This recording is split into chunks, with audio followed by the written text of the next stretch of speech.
Hey guys, hope you guys are having a good day. It is Sunday, March the 2nd.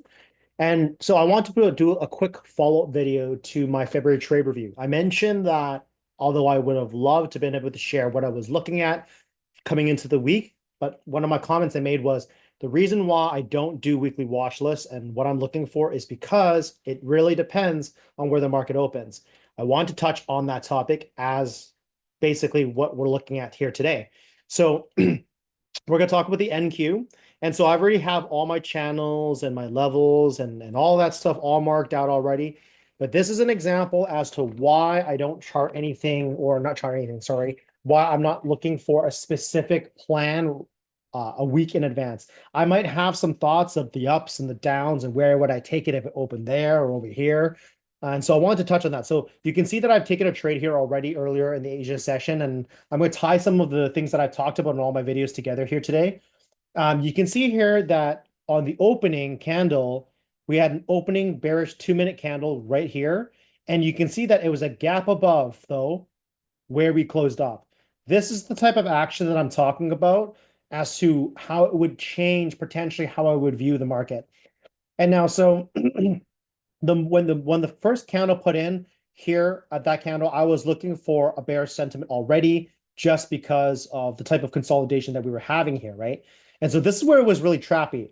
And by the way, for those just sharing with you guys, it's rare that I will take a trade off the open. It's already aggressive enough to do that during the New York session. I think it's super aggressive to do that during the Asia session. Again, one man's opinion, right? And my reasoning for that is because when I see this type of opening, I don't know what to read in this, right? We're opening within a channel, basically. Well, slightly above, but we're consolidating within a channel. So I don't really know what to expect. Now, I marked the Asia opening print as I talked about. And so this was trappy, right? I didn't take anything of this, but I can see how this could have wrecked people, right? It gave you the feel like, oh, you know what? It's consolidating. And that really strong candle here, breaking above the opening print here, especially a push above the channel, could have given people to say, you know what, I'm going to take the next maybe a 3 bar a candle here to see if we can get continuation to the upside to either the next level or to the next channel.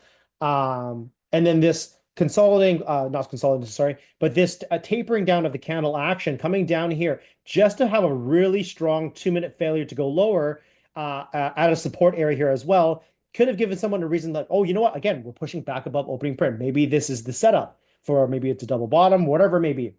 That was trappy, right? And so I didn't take anything here. I was patiently waiting to see if I could get the right entry. It was honestly looking bearish as we were working through. So whether you're an indicator trader, a price action trader, for me, everything just kind of made sense. So I'll touch on all the reasons as to why I ended up taking this short. So for those who follow me already know, when I trade the Asia session, I'm not looking for large moves, right? If I can get a 15-point scalp, that's great. If I can get a 30 point, that's golden, right? Like that's a fairly big move on the Asia session that I'm more than happy to be able to walk away with. Now, you can argue and say, hey, you know what, Alan, you could have taken it up here, over here, over here, and you could have capitalized on such a large move down. Again, none of that was the type of setup that I would personally like to take. So I really have zero FOMO. That's not relevant. I'm not trying to constantly catch the top or the bottom because that's not really the point of this, right? But what instead, though, I did take this trade right here. So I highlighted this just so that we can kind of see what this was worth. Now, I took my first candle entry here. I'm going to explain all the whys in a bit here, but I took my first candle entry here.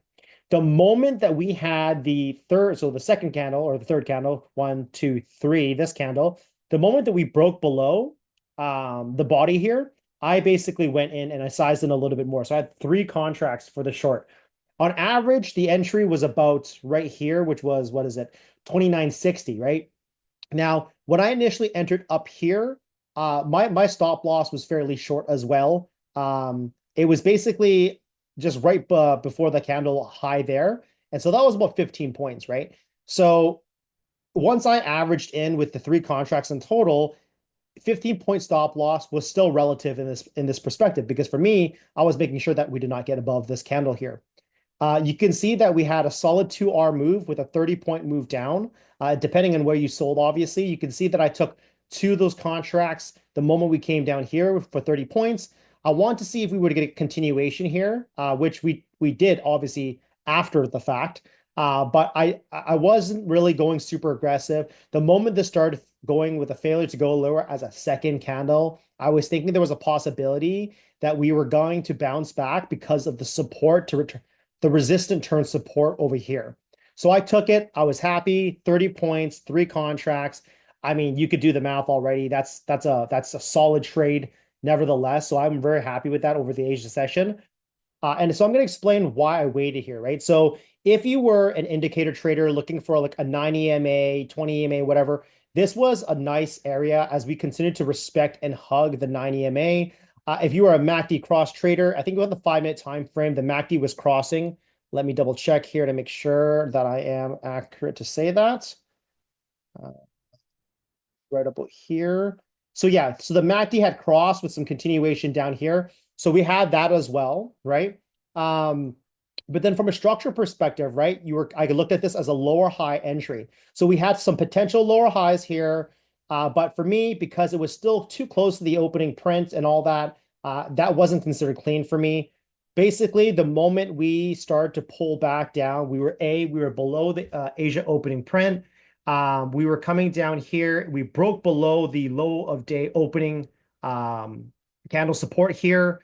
And then as we moved our way up for the lower high, I really liked that we were rejecting here. So this is the now support turn resistance that I was looking for here, right? So that lower high or micro bear flag, or call it whatever you want. I'm just basically naming every technical setup in the book as to why this made sense to me. But I took that short. So anyways, I was going in there, 15-point stop loss, 30-point target. That's a 2R trade. Very happy with it. Again, that's kind of just a piece of as to what I was looking for, why I took that trade.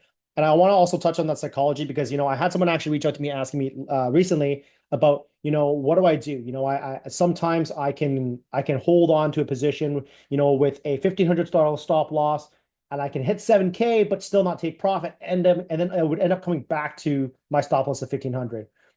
I think it's so important that when we trade, we understand what are edges in this.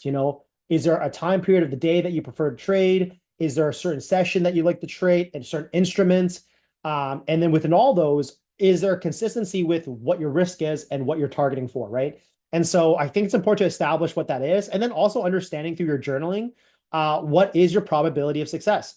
I talked about that with my February trade review. So I think it's important.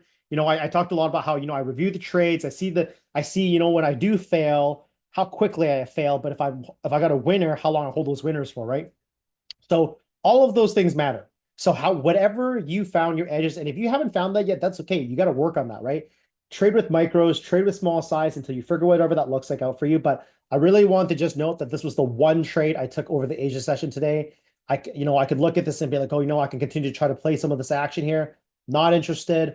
You can still see that we are respecting the channel here, though, with all these wicks bouncing off here. And that would have been a nice little entry for upside, right?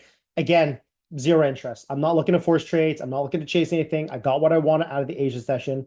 With the rest of my night, with the things that I have to do right now, I am going to focus on the work that I have to do. And if something presents itself going to London, maybe I'll take it. But anyways, I hope that adds a little bit of value building on my last video that I posted. But if there's any question or anything, feel free to give me a shout, drop a like, place some comments there if you got anything for me. And if you haven't already, please subscribe. It means a lot to me. Until next time, thanks, guys.